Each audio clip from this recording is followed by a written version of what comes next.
நன்மை செய்கிறவராக இயேசு கிறிஸ்து சுற்றித் திரிந்தார். அதாவது ஊழியம் செய்கிறவராக சுற்றித் திரிந்தார் என்று இயேசு கிறிஸ்துடைய காலத்தில் அல்ல, அவருடைய மரித்து அவர் பரலோகத்திற்கு போன பின்பு அவரோடு கூட இருந்தவர்கள் சாட்சி சொன்னாங்க.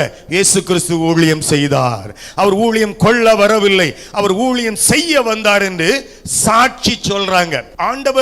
ஆண்டவரை தரிசித்த ஒரு மனிதன் தன்னுடைய அந்த சபைக்கு தன்னோடு கூட இருக்கிற ஜனங்களுக்கு எழுதுகிறார், நீங்கள் மாம்சத்தின்படி அடிமைத்தனத்துக்குட்பட்டு ஊழியம் செய்யாதிருங்கள். நம்ம இன்றைக்கு சபையில பெரிய பெரிய ஆளுங்க வந்தா அவர்களுக்கு ஊழியம் செய்வதற்கும், அவங்க துணியை தோச்சி கொடுக்கிறதுக்கு, அவங்க செருப்படுத்து போடுறதுக்கு, இப்படி பல காரியங்களுக்கு நாம ரொம்ப உற்சாகப்படுவோம். காரணம் அதெல்லாம் ஊழியம்.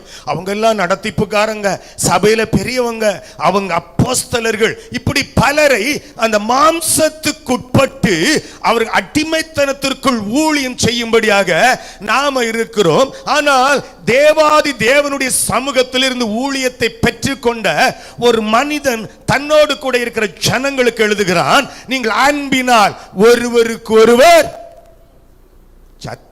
தமா சபையில் உள்ளவங்க எல்லாம் சொல்லுங்க, அன்பினால் ஒருவருக்கு ஒருவர் ஊழியம் செய்யுங்கள்.